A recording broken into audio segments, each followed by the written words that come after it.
Hello world, John Henderson here, back again, another edition of the Beer Ramble, and today we're looking at Narragansett,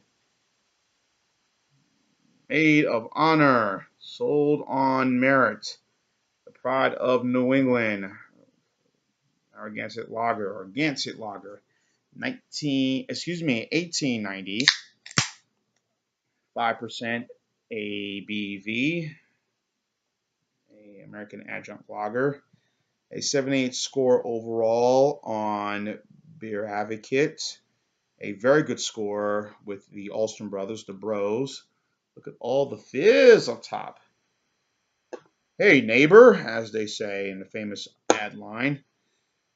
Gets a 86 overall score. It gets a 10 overall score for the beer, 86 for the style on Rate Beer.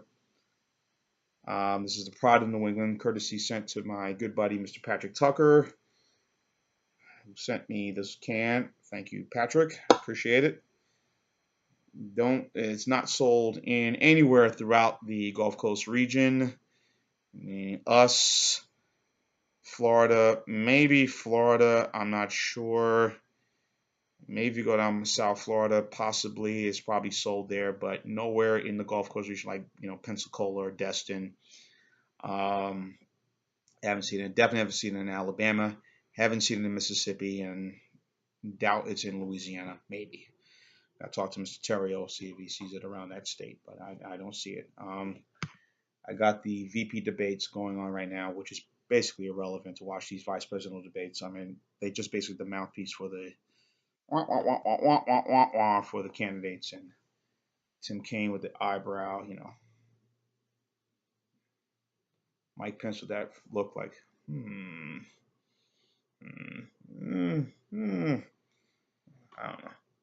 Seems like he's in pain. Anyway, what was I watching? TBS, the baseball playoffs. Toronto's playing somebody right now. The Blue Jays. And I have to go look for that game. Anyway, back to the beer. As you can see what the beer looks like, it's a nice, beautiful color of the beer beverage. Bang, 247 DirecTV. And here's the beer. Nice cover, nice look. A little wider than most lagers. It's a bit dark, about the same as the other lager I did the other day. Which one was that? The Coors Extra Gold. So, as you can see here.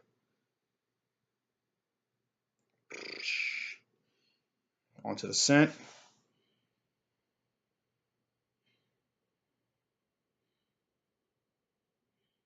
Definitely has some hops.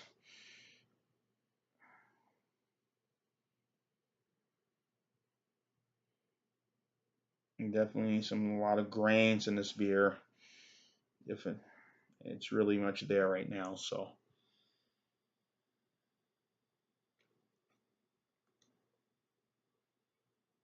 It's quite nice. Nice scent to the beverage.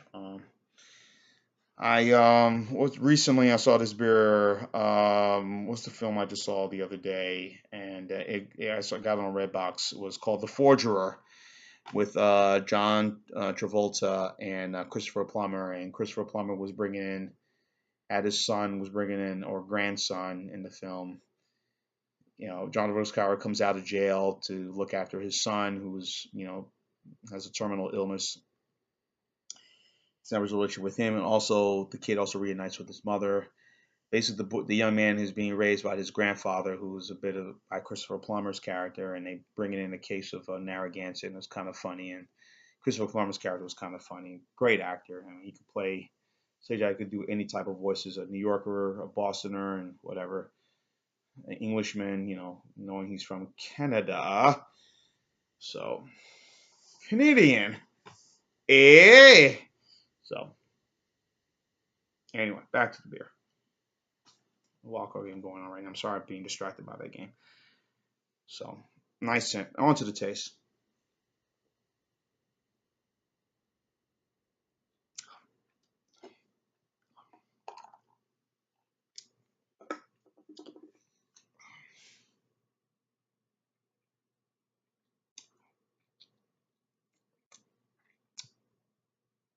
Ain't bad. It's the first time having this one here, and a lot of very good hop characteristics in this beer. That what I'm getting from it right now. It's really there's some hop textures in this. This is for a 5% alcohol by volume beer. This is just quite good.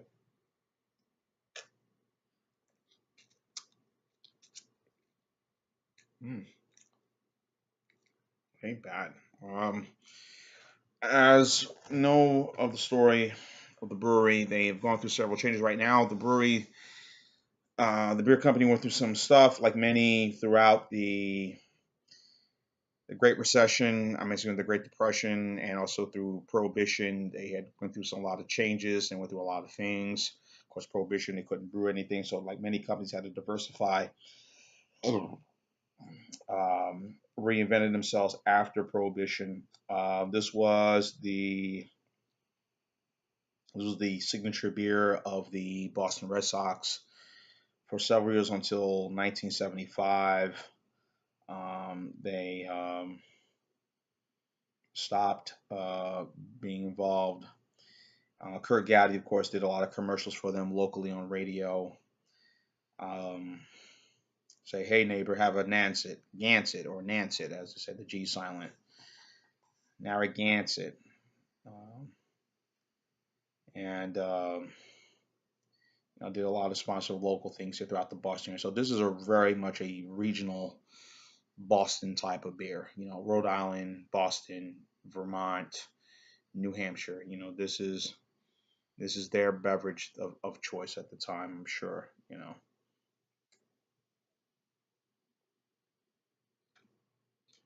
Um,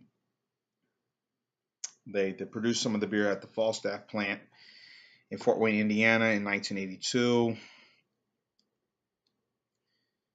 There was a major. They had gone through a lot of major construction. They were there. The brewery had went through several damages.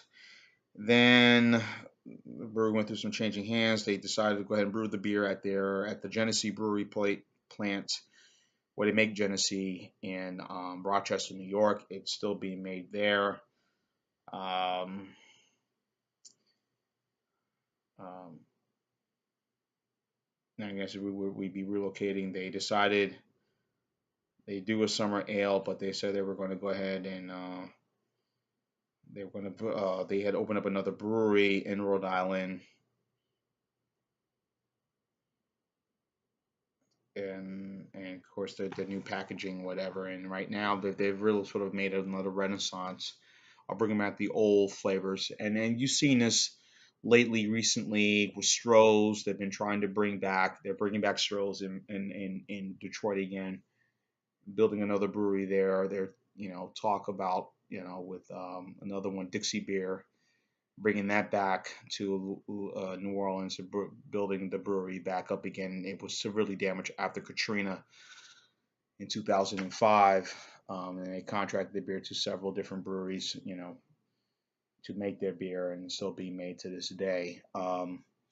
Which is kind of good, and giving people, the new generation, or millennials, like to call them, an opportunity to sample some of these retro beers again. This is my first time having this, and you know what? I would see myself buying this again. And as over the last say 2 years, here in the Mobile area, we've gotten Genesee beers here. The Genesee cream ale, the light, the regular beer, and we don't have the ice. But those three beers right there, I mean, I saw a lot of them when I grew up in the New Jersey, New York area, but I never really made an attempt to go purchase it because I didn't know much. At that time, everything was all about the other stuff, the big brands, the Buds and the Millers and the cores of the world.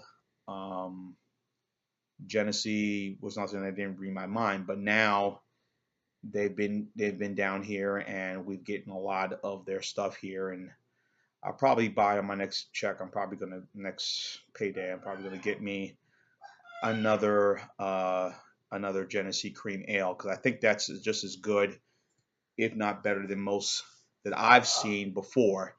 And I think it's also good to expand your horizons, expand your taste, because if you don't, what else are you going to do? I think it gives it some, you let people know, yeah, this is all right, So, this is, you know, all right, meaning that, hey, I can buy something else other than the Bud Lights and the Michelob Lights and the Miller Lights and the Coors Lights, all the other stuff in the world. I can try Genesee.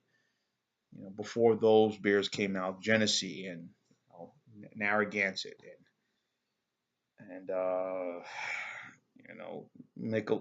Miller High Life. All those retro beers that were before those came onto the scene. Those were the original. You know, those were the ones that people tune into, wanting to buy and get.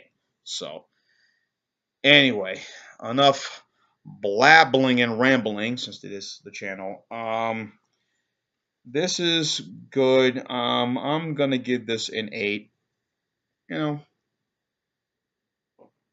this is good. Good brew, nothing negative. Good texture, a little hop character to it, but this is a good beverage. So, um, hopefully, maybe I'll talk to my brewery. Maybe we can talk to the local guys. Some place where I get some of my stuff, if they can get it here locally.